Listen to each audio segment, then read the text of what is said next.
And recorded. Butcher doesn't want any. Oh, he will. He'll come around.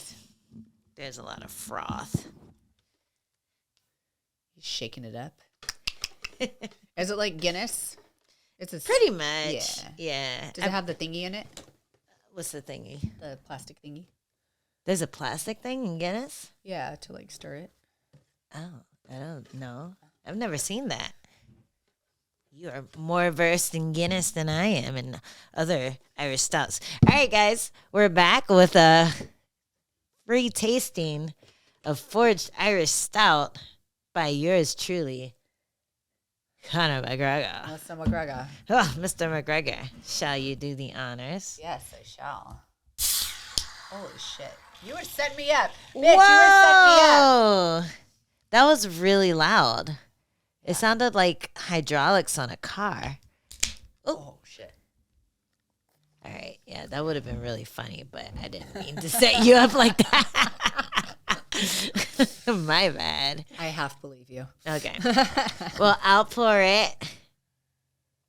You want to make sure you pour it at an angle so that it's not too frothy. Frothy. It's very frothy, mostly because it tastes like water. Oh. Well, I'll let you be the judge. I'm going to have a teeny tiny sip because I have to watch my figure. All right. So describe. Well, it's still a lot of head there. It's a lot of head. Hasn't scared her away before. So this is Conor's stout. I have a feeling that Conor's a bit of a lightweight because I feel like his proper 12 is really easy to drink. Like it's really sweet. Kind of like Jack Daniels, like it's really sweet whiskey. Yeah, it's like not, it doesn't taste like whiskey to me. It just tastes like something you mix with Coke. Cocaine? So, Yeah. That's why. now I get it. Yeah. Now I get Yeah, duh, girl. stupid. All right. So this is kind of fun. He has like a little knife through the nitro. And So hardcore. and then he has the, what do you call that? The little markings. I don't know. You keep turning it so I can't see it. What's the name markings? Oh, the Irish. The Celtic yeah. markings. Yes, those guys. Very fun. It's giving King Arthur and the sword and the stone. Very medieval. Yes. Okay. So now that the head has come up, Has it come? it's come right there. It's nice and thick on top of your drink. Yes. See what it tastes like. You got to give me the notes, like the smelling notes and everything.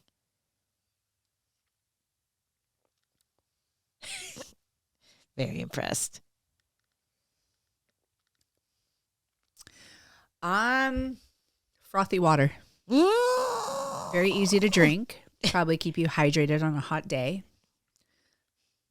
A little bit of coffee. Yeah, coffee, a little maple. Yeah. Yes.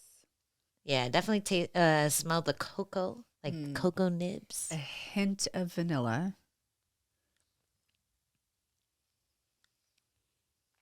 Yeah, it just tastes like friggin' water. Like, those athletic brewing companies, like the Athletic Brewing or all the Zero thingy. It tastes like Guinness Zero. Oh, you know what this would be really good with? A little bit of, what is it? Cider? Oh, like a black and tan? Like a black velvet. I used to drink those in college a lot. Yeah. Pear cider and Guinness. Mm. Yeah. I think this would be nice. It's just like, it's easy to drink, like a Michelob Ultra Light. Yeah, it's 4%, so it's not going to be like super, but it also tastes like it's not going to make you fat either. Like most stouts. I love things that taste like that, let me tell you. You think so? Yeah. I love the way a stout tastes, like even a Guinness, but I like the heaviness of it. And this tastes like you said, like water. This tastes like I could drink it It's a Corona. It's a Corona for people who drink stouts. Yeah. I don't think it's bad. And I mean, it looks the part. Mm-hmm. You know, it smells the part. I think Conor McGregor should come out with a 0% beer and just use this. This is what it tastes like. I mean, it's not bad. You like it? Nice on a hot day. Okay. Yeah. And you can't really usually drink a stout on a hot day. So if you want something dark for whatever reason, like you like the caramely taste of a stout, then you would go for a forged Irish stout. Yes. For $4 at Grocery Outlet. Get it. Go get it while it's hot before it gets pulled off the shelves for another lawsuit. Oh, Jesus. All right, guys. Well, hope you enjoy the fights next week. We got Suarez versus Thingy. Ooh, yeah, we almost lost my computer. Everybody's always making comments about that too. You almost had your moment. Almost. Not quite. Yeah, we got Suarez versus Weili, and then for the main we have Strickland versus Duplessis. Yes, we do. Yeah, you got some quick picks for those before we head out? Oh, I don't want to pick. You know what? I'm going to go for Strickland. I'm going to go for Strickland by decision. Did you think he won the first I thought fight? he won the first one. Although I'm pretty sure Duplessis is going to get this one. He evolves. He does. He really does. But I'm pretty sure he's going to win. He evolves in the way like squids evolve, like octopus evolve. He went the opposite way of the way everyone expects him to, and that's why his shit keeps working. Yeah. There's just something about his rhythm, his style, the stickiness, like the pressedness of his attacks. He just he really fully commits, and he does not get tired. No, he goes full aggro on people, and it looks like, I don't know, it looks like those weird fight scenes where the purpose is for it to look like the two people don't know how to fight. You know what I mean? Like it's a weird like janky rhythm to it, but he is so powerful and so strong, and he has figured out a way to just land at any moment. Like one clip that I saw that I always think about when he's about to fight is it was some guy breaking down his style, and they're like, look at this, Duplessis is setting up this punch by leaning to the right here, and then as soon as he sees this, drop his hand, and then it cuts to Duplessis going, I don't know what the fuck I just threw it. I just threw it. And that's what it looks like. Yeah. It really looks like it, but it just fucking works for him. He has good instincts. I cannot bet against this guy anymore.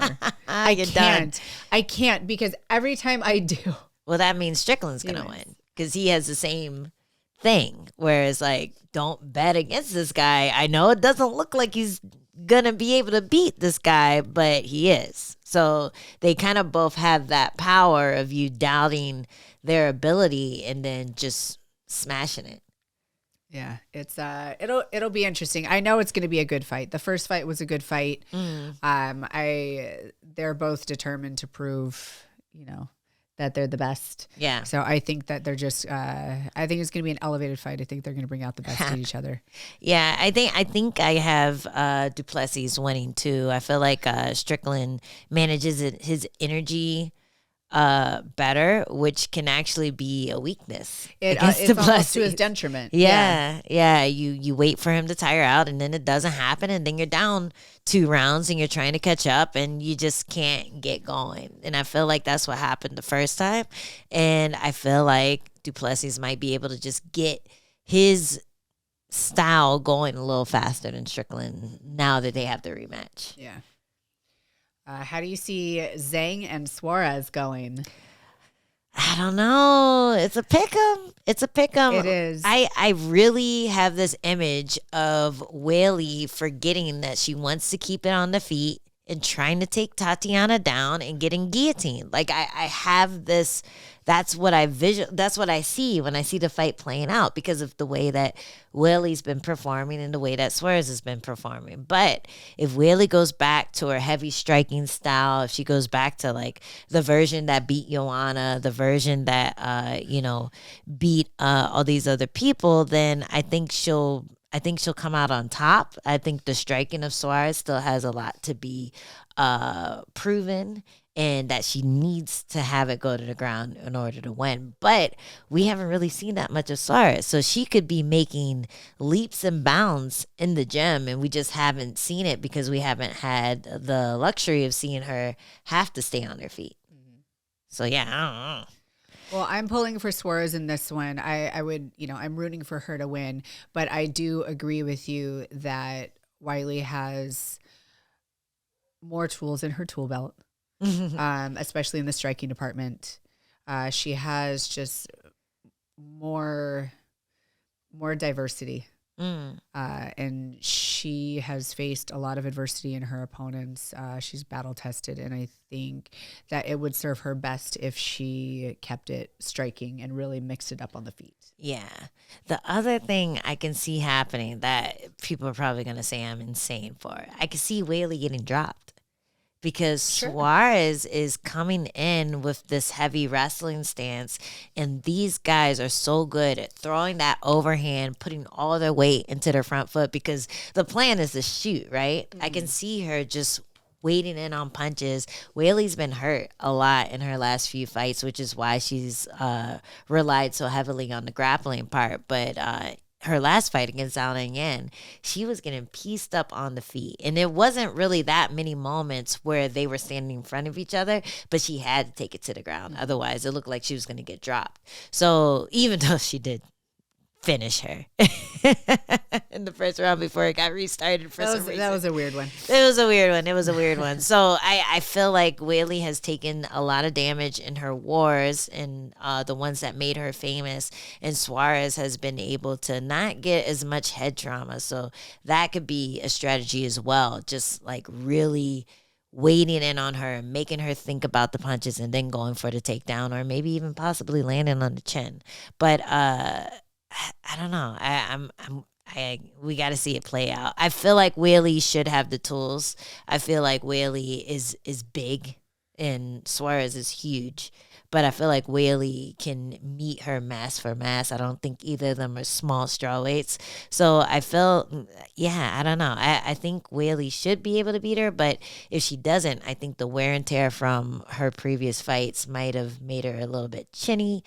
Or maybe she accidentally uses all her tools and Suarez takes advantage of that.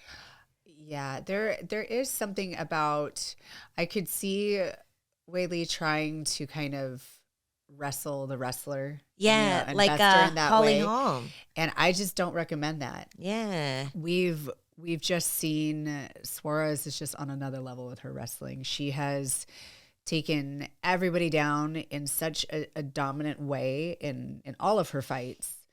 Even, the high level wrestlers that she's come into a fight with, she's just made them look average. Yeah, and it's not just the wrestling, but the ability to finish, because a lot of people can take people down, but her guillotine is just so fast. It comes out. All of her neck attacks are really fast, and that's the thing that makes me worry about Weili trying to wrestle her, because there's always going to be that moment where you present your neck, you present your head and arm, and she snatches it up so quick. So I'm excited about this one. I can't wait to see what happens. I think just experience-wise, Weili should have the upper time. I'm going to go against you, and I'm going to go for Weili. I feel like she should be able to keep Suarez's attacks at bay, but Suarez can run through her. We don't know how good Suarez is yet. That's the thing. Yeah. Which is why they pulled her from the Vienna fight, because they're like, hey, we're not going to waste this good opportunity. We have an undefeated fighter. She's American. She has a great story. People love her. She's super sweet. We're going to just throw her in there and see what happens. Yeah. I'm not mad at it. Yeah. All right. So we'll see what happens next week next week. And we'll see you guys next week for my fight. And we're doing a raffle next week too. So tune in. Bye.